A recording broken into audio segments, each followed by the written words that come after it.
Hey everybody and welcome, it's Joe and thanks for listening to this edition of the 15 Minutes with True Crime podcast. Today is Wednesday, April 29th, 2020. First, as a lot of us are still sheltering at home for the most part, I hope that today's segment finds you and your loved ones well, healthy, and in good spirits. We're all going to make it through this and we're going to come out better and stronger. I just want you all to know that not only are you my listeners, but I care about each and every one of you. On this edition, we're going to be talking to Jeff Garcia. Jeff Garcia was formerly an inmate at R.J. Donovan Correctional Facility, which is a level 3 facility in San Diego, California. He has since been relocated or transferred to the Valley State Prison, which is a level 2 facility in Chowchilla, California. He is serving a 10-year sentence for robbery. Jeff is going to tell us a bit about what's going on at the facility, but more importantly, and this is really important, that you guys and ladies who are headed down the road that will take you straight to jail or prison, you need to listen to this.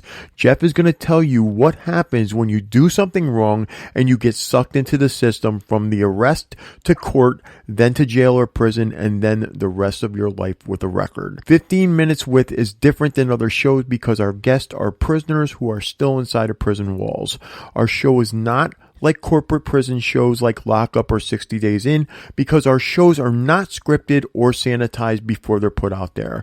You guys are hearing real stories from real prisoners. These guys and girls are not minding their P's and Q's for the show. This is the real deal. If you like the show and would like to see it continue and get better, please hit the like and subscribe button. Also, consider making a donation to paypal.me/Joe Tomaso. Again, that is paypal.me/JoeTomaso.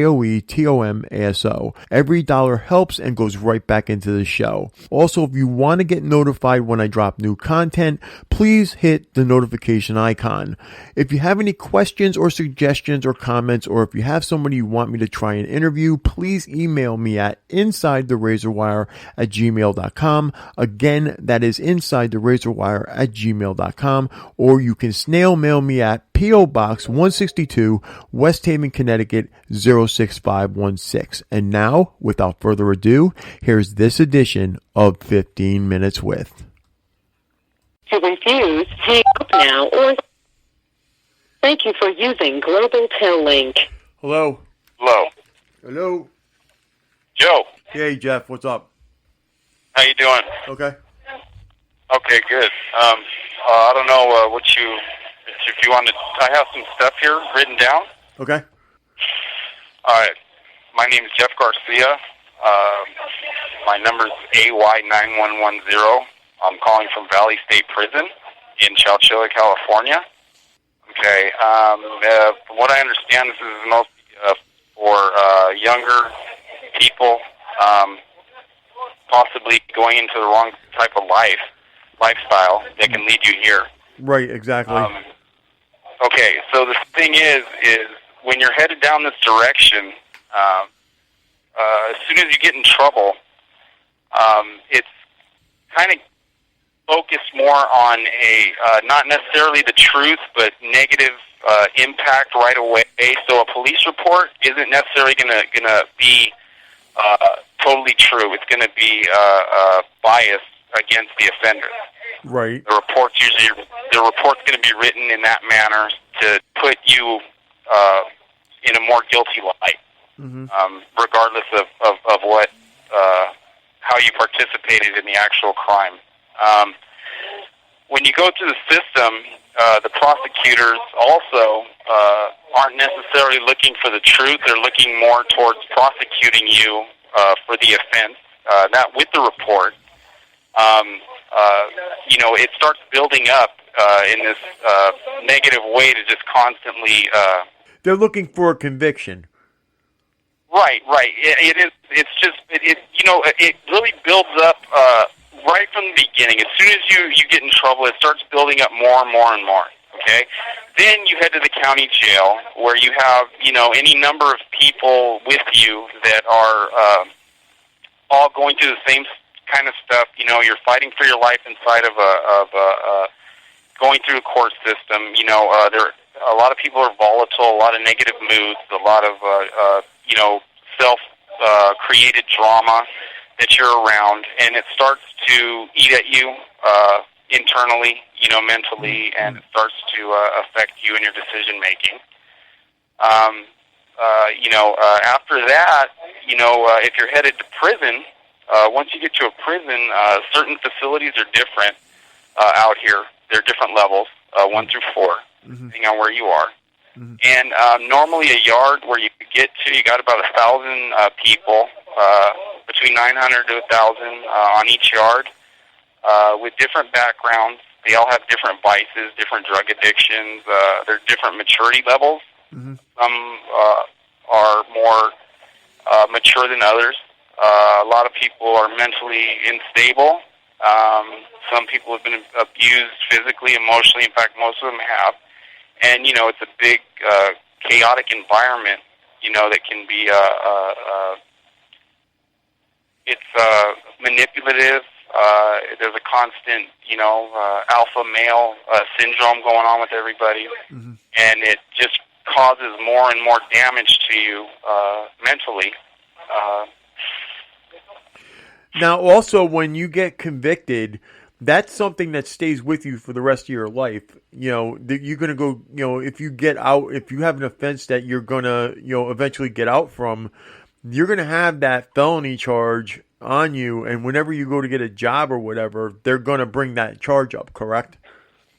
Right. It doesn't matter what good, anybody's done, what I've done, what anybody's done in our life, whatever it is, it's going to stick with you forever. I've been convicted of several different offenses. They're mostly minor, property crimes, petty theft, and stuff like that. But it'll never be erased, and it'll be with me no matter what positive or good things that I've done throughout my life. That's going to be there no matter what. See, that's what I try to explain to people. No matter what good you do, it is still there. They're going to bring that up. I just, try to explain to them that conviction is going to be there forever. Right. Another thing I'd like to point out is once you're here and you're in the system, there's different ways that things are dealt with here. There's different roadblocks that can be put up intentionally to hinder anything that you're trying to do positive. This specific facility that I'm in is geared more towards self-help. They got programs for youth. They have a program to train dogs, veterans, dogs, things like that. A lot of self-help programs. There's a lot of things like that for people to get into.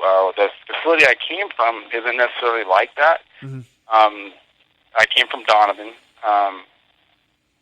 That specific facility, there are programs that you can get into, but there's different things that happen. There's a lot more physical violence, a lot more drug use, a lot more stuff like that. Right.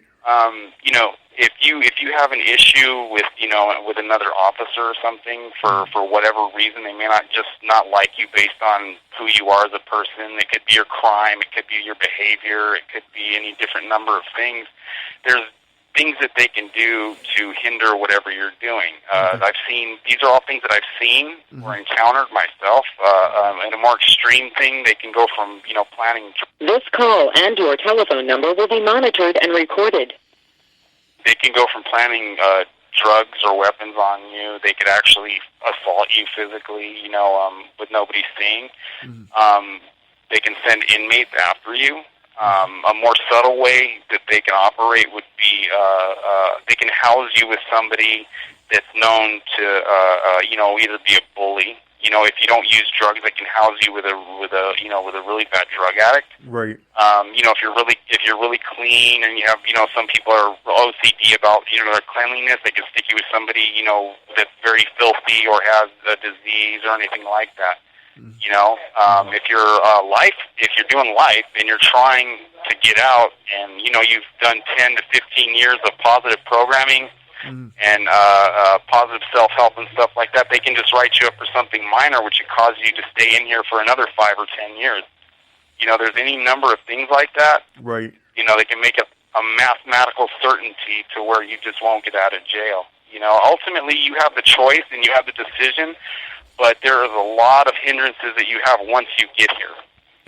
Right. We also talked about, different affiliations with gangs and stuff. Once you get affiliated with a gang or something, you got to watch out for that as well, because once you're in there, you're in there.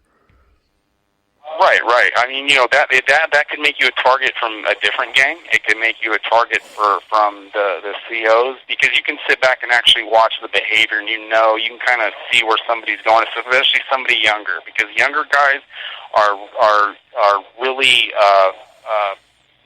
targeted for different things. So once you get involved in that, it just takes you down a whole nother road, and you're going to pick up these habits, and you're not going to be able to get rid of them. It's very difficult to unlearn some of the things that you're picking up in here. Right. They basically, I know basically a lot of people think that jail's nothing but crime school, and that's, if you're trying to change, that's one thing, but some people go to jail and they basically learn to do things better when they get back out. You know what I mean? Yes, right, absolutely. The thing I would like to point out, what is helping me, I am a Christian. Ezekiel 36:26 says, "I'll give you a new heart, a new mind. I'll take away your heart of stone and give you a heart of flesh." And I use that throughout my every day. For me is a battle. No matter what it is, there's something there, some roadblock, something that I have to move away from or get out of the way. And I can't control anybody around me. And I know that ultimately my behavior and the things I do are going to reflect on everybody else around me also. But you're trying to change for the better. Absolutely, absolutely, yeah. I've done some good things in my life, but this is, like I said, this is what I have to fight through now, and this is can be very tough sometimes. So what are your intentions right now with with being there? I mean, I know you're going to do some programming and you're going to try to, make it better for you. What are your intentions? I mean, what are you thinking of doing for programming, and what do you think that's going to accomplish? I'll possibly, I'll do the programs that they have for us here when we get off the quarantine.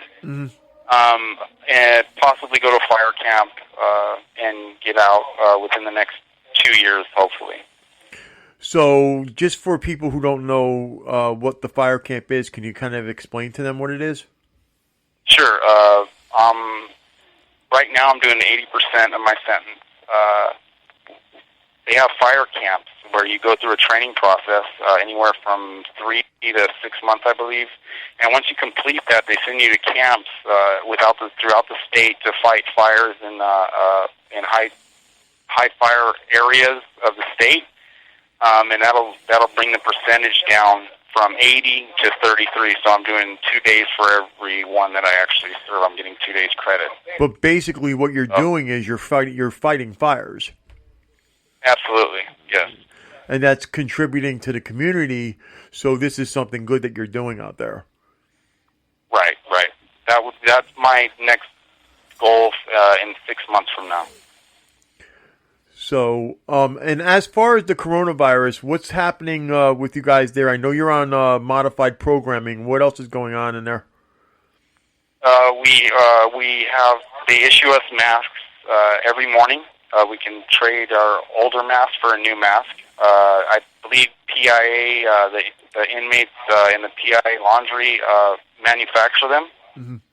So we can get a new mask every day, and we're required to wear the mask at all times outside of the cell. We're doing social distancing as far as feeding. We go a building at a time to the chow hall, and we sit 2 people only per table. Mm-hmm. The building officers also wear the masks.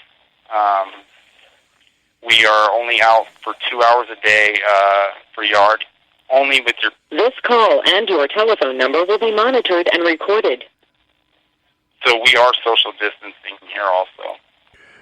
Okay. Are you guys getting soap, sanitizing, and all that? They are passing out. They pass out all the chemicals. We get bleach. We get something called Cell Block 64. Okay. They have the porters on the outside cleaning the door handles. They keep this place very clean. They keep it sanitized. Good. This place sounds like it's a lot better than Donovan as far as the cleanliness goes. Absolutely. This is a whole different place here. Absolutely. It's clean, it's safe, it's a good environment. It's like I said in the beginning, it is geared towards self-help. It is a level 2. Donovan's a level 3. Okay. There's not a lot of the mental health issues that were in Donovan. Those things aren't here either. They focus on, they quell any sort of rambunctious behavior immediately. Okay, we're coming into our last minute, so if you can tell... 60 seconds remaining. There we go. If you can tell people if they're heading down the road to winding up in prison like you did, what would you tell them for them to avoid going into prison? Again, it's going to be your decision making, the choices you make. When you're young, the people you hang out with are going to affect everything that you're doing. Don't drag you down. If you feel yourself going down that road, it's time to get away from those people, from that environment. If you have to stay home, if you have to, get away from these people that you're around that are leading you down that direction, or if you're leading somebody else down that direction, change what you're doing. That's the bad thing about these 15-minute calls. When the time's up, the phones just cut you off. I'd like to thank Jeff for his interview and thank you all for listening to this edition of the show. Please stay safe and stay healthy out there and keep your spirits up. I really, really appreciate and care about each and every one of you. Thank you, Dolores and Susan, for contacting the show. I plan to open a Patreon account soon, and I'll be sharing both letters and artwork, among other things, with those helping to sponsor the show. In the meantime, if you'd like to help sponsor the show, please donate to paypal.me/Joe Tomaso. Again, that's paypal.me/JoeTomaso. Until next time, I'm Joe Tomaso, and I'll be seeing you soon.